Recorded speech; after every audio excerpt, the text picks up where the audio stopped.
Family and fellow soldiers, I'm the Professor, and this is the Moment of Truth. Wes Moore hasn't even tried to make a run for the White House yet, but he's already catching strays from the white right. Some of you may be wondering, what do I think about the recent news pieces saying that the head tether of Maryland, Wes Moore, lied about a lot of his past, such as when he claimed that he had received a Bronze Star, which of course turned out not to be true at all. He tried to deny ever having made that claim, but it turned out it's documented that he did. And now we have the white right who are taking shots at him, saying that he lied about a story regarding his grandfather. Wes Moore claimed that his family was run out of South Carolina after being threatened by the KKK. His great-grandfather was a refugee from Jamaica. Moore's grandfather, however, was the one born in the U.S. and was taken back to Jamaica at the age of 6 when his father, Wes Moore's great-grandfather, was allegedly threatened by the Klan.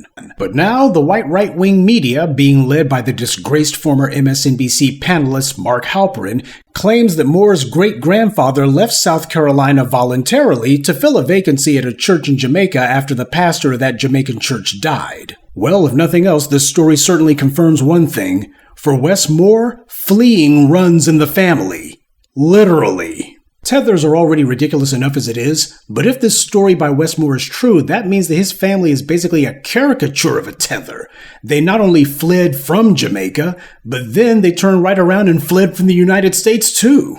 Now, my contempt for Wes Moore is obvious and doesn't need rehashing, but I gotta admit, I got a real problem with this so-called article because of a number of the claims that were made by its author. I found Moore's great-grandfather's name was the Reverend Josiah Johnson Thomas. He preached at a church in Pineville, South Carolina. It's about 60 miles north of Charleston from 1922 to December of 1924. During this time frame, the bishop of the Episcopal Church of South Carolina, a guy named William Guerry, who's well known as a racial equality activist, reported that the white community of Pineville held this particular church in very high regard for the work that it was performing for the Black community. And in 1925, which is just after the great-grandfather leaves for Jamaica, he reports that the quote colored work at this particular church was quote in the most prosperous condition. So the first aspect of Moore's story, that the KKK was targeting a preacher at this church, just falls apart. Everything indicates that the white community actually really liked the work that this church was doing when Moore's great-grandfather was preaching there. Did you get all that? This guy claims that the white folks in that area in the 1920s just loved their black neighbors. Family, first of all, white racists claiming to hold no hostility towards black people, that is literally the oldest lie that white society likes to tell. It's their favorite go-to lie whenever someone asks them how civilized they are. Hell, the Confederates themselves, like John Wilkes Booth, claimed that they had nothing against the coloreds. So for somebody to be claiming the 1920s, oh, we just love these darkies around here, that means absolutely nothing. And to sprinkle urine on feces, this moron went on to say that the Klan at that time wasn't targeting black people, that they were mostly going after prohibition violators, etc. at that time. Well, you asked the more people explain the discrepancy. Here's all this public record. What did they say in response? They didn't address any of the reporting, and they just strongly insinuated that I was a racist for asking. They said, hey, why don't you go ask the KKK what they were up to in the 1920s? Which, I'm so glad I work for a news outlet that's not intimidated by cheap tactics like that. And also, I talked to a historian of the KKK. In the 1920s, there's 3 eras of the KKK, and I just found this really fascinating. The 1920s, the KKK was it was the most mainstream version of the organization, like awful organization, and there were debates at the time, that this is not a good group. But the primary victims of the KKK in the 1920s were white people that they viewed as being engaged in immoral activity. So adulterers, people that were violating prohibition. The KKK certainly engaged in violence against black people. That happened. It wasn't easy. It wasn't a nice time being a black person in the South, certainly. But the version of the KKK that is best defined by racial strife, by indiscriminate racial violence against black people, that's the third KKK that arose out of the that arose in the 1950s. This isn't me saying it. I quote a research paper Yeah. and a historian that says this, and I just find it to be really, really interesting. The only way you can believe crap like that is if you ignore the literal mountain of dead black bodies. The Klan was involved in all kinds of race massacres around that time, before and afterwards, such as the Rosewood Massacre in 1923, around the time that Moore's grandfather left the U.S. That race massacre was carried out by Klansmen.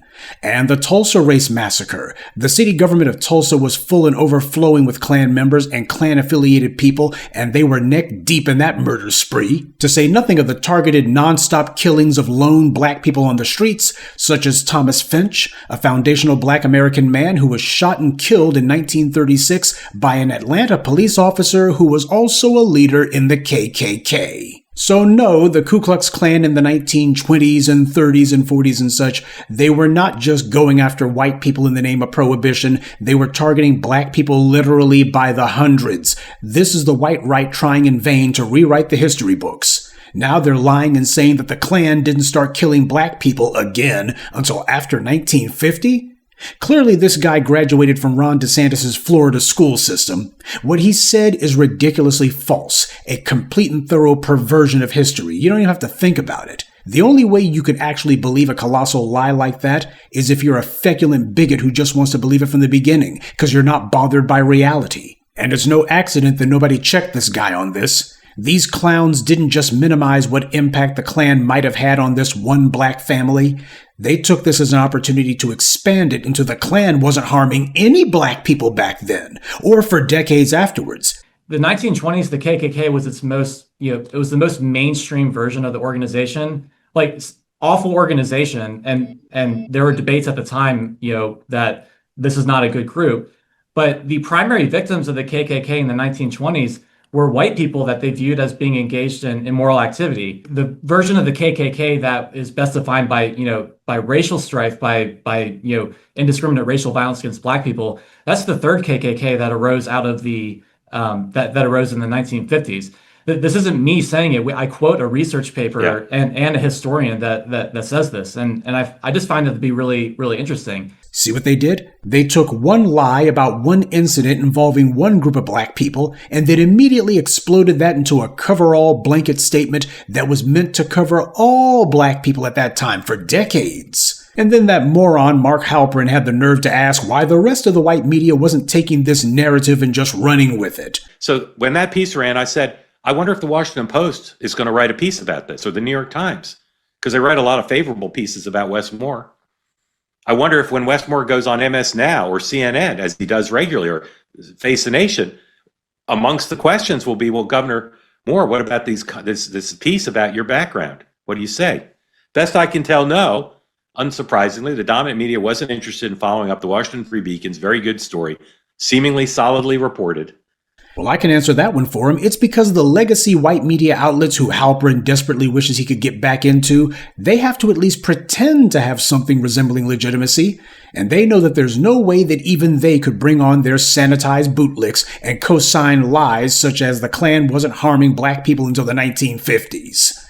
And on a side note, while we're on the subject of considering who the source is, some of you might remember Mark Halperin. He had been on MSNBC until he got himself fired after a slew of sexual harassment complaints were lodged against him. He was part of the very first wave of white guys who got canned after the Weinstein scandal.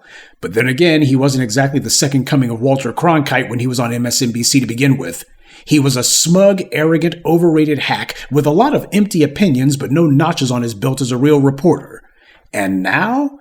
Well, now he's just smug and arrogant and nothing else. He's a right-winger, and that does nothing for whatever credibility he might have dreamed of having one day.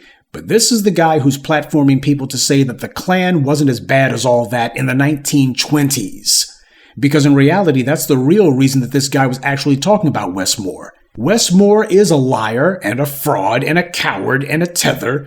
Tether, of course, meaning cowardly lying fraud. But it's obvious the only reason that Halperin or the white right even cares about this guy is because they see what they think is an opportunity to say the Klan wasn't really harming black people, and those white Southerners, they just loved black people. See, America's not a racist country at all and never has been. All those stories about racist white people killing black people, well, those were just socialist lies, etc.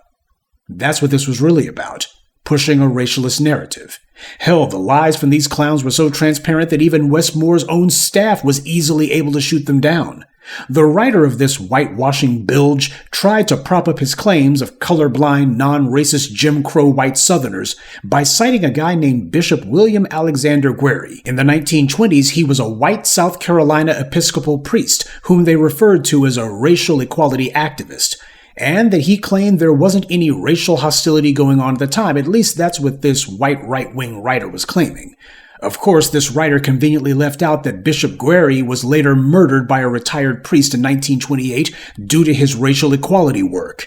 So this piece tries to use a white priest as evidence that South Carolina wasn't a hotbed of anti-black Klan violence, even though the same white priest they cite was murdered precisely because he had been involved in racial equality work.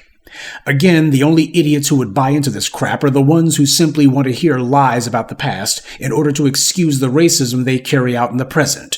Hell, even Barry Weiss, who doesn't have the sense that God gave a dog, didn't try to do something with this so-called claim. Now, the Ellisons own CBS, and Barry Weiss is herself a mouth-frothing anti-black racist, and her so-called blog that nobody actually visited trafficked all manner of anti-black propaganda. But even Barry Weiss knew that it would be career suicide to try to claim that the Klan wasn't harming black people until the 1950s. You would have to work for an out-and-out right-wing propaganda mill in order to find a place that would publicize a lie like that, which explains Mark Halperin and his buddies. Oh, and on a side note, a large part of why the KKK in the years following the Civil War weren't able to target black people as much as they wanted to was because Reconstruction brought about laws regarding the enforcement of racist practices and organizations, including making it a crime for white supremacists to serve on juries.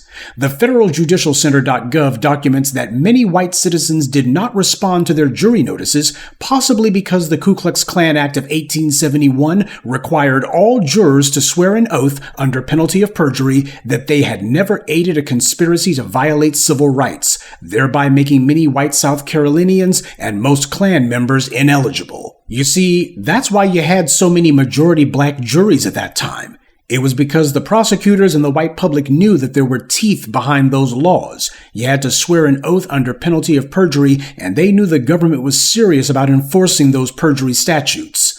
At least that's what it was in the years immediately following the Civil War. And that's the reason why you didn't have a Rosewood or a Tulsa Race Massacre or any of these other racist genocidal acts. It's because of the fact that the government was actually upholding and enforcing the law. So when people on the white right try to claim that, well, the Klan was killing white people too, yes, and they were killing black people as well. But the difference is, at least before the Compromise of 1878, you didn't have the federal government standing back and allowing it to happen.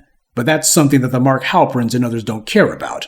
Something else that they don't care about is Wes Moore's lineage. The only thing these white right-wing nuts care about in this case is using this as a platform to A, defend white supremacy, in this case by lying and claiming that the Klan wasn't running around killing black people yet, and B, for the white right to handicap what they see as a potential political rival early as possible, even though we all know Wes Moore ain't really in it.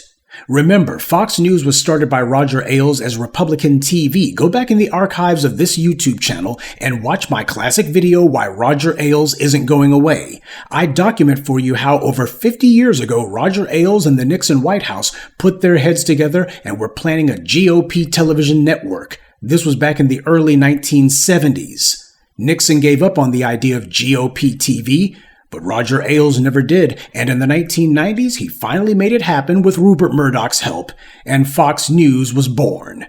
I guess that's just a long-winded way of saying, even if we can all agree that Wes Moore is trash and deserves our contempt, we also need to understand that under white supremacy, the enemy of my enemy is not my friend. Remember, under white supremacy, they believe in controlling both sides of the conversation.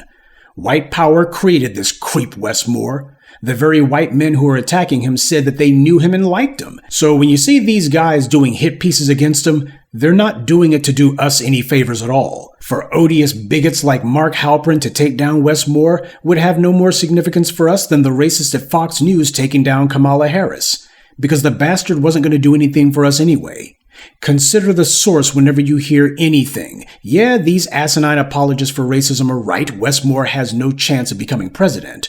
But it's not because of any of their hit pieces. Neither Mark Halperin nor any other figure in the white right made Wes Moore a thing. They don't have the power to stop him either. But what has already crushed his presidential dreams is that he told black voters he wasn't going to do anything for us. The black grassroots aren't with him, and without total black support, he has no chance to make it to the White House. Wes Moore is making the same mistake that another Jamaican immigrant, Kamala Harris, made. He's fooled himself into thinking that statewide politics are national politics. Contrary to what you may have heard, though, not all politics are local. What works statewide in California doesn't work so well in Pennsylvania, and what works in Florida doesn't work anywhere else. It takes more than getting white media airtime to become president. That's the lesson people should have learned from Ron DeSantis' pathetic failure. He got plenty of white media coverage for himself, and then immediately crashed and burned as if he had gotten no attention at all. Wes Moore will try to brand himself as the next Obama. He kind of has to. But he doesn't have Obama's so-called elegance, quote-unquote. He certainly doesn't have Obama's bogus charisma either. And worst of all, he doesn't have Obama's novelty. When Obama came on the scene, the reason he was able to get away with so much crap was because nobody knew much of anything about him. People didn't realize that he was a staunch enemy of the black community yet. People could lie to themselves because they didn't know any better. They hadn't seen this trick before. But by the time he slithered out of the White House, the black community was already sick of him. They were hip to his game. Black voters, particularly the younger black voters, the under 50 crowd, they had already seen Obama's tricks now, and they wouldn't fall for them again. So when Kamala Harris came along, it was a brand new day. Wes Moore is going to learn the same harsh lesson. He has the Maryland political machine behind him, just like Kamala Harris had the California political machine behind her. She lied about her past, just like he's done. And the black grassroots crushed her like a bug, the same way they will if Wes Moore is stupid enough to think that he'll spit in our faces, but still make it to the White House anyway. You see, while there may be a question as to whether the Klan ran Wes Moore's family out of the country, there's no question at all that the black grassroots will run him out of politics. Good day, and be one. I'd like to take a moment to mention some of our contributors. Lisa Powell, Antithesis, Joseph Shorter, Najee Wright, and Najee95. Salute to them and thank you to everyone for listening, liking, and sharing this message. Black empowerment only exists because of you.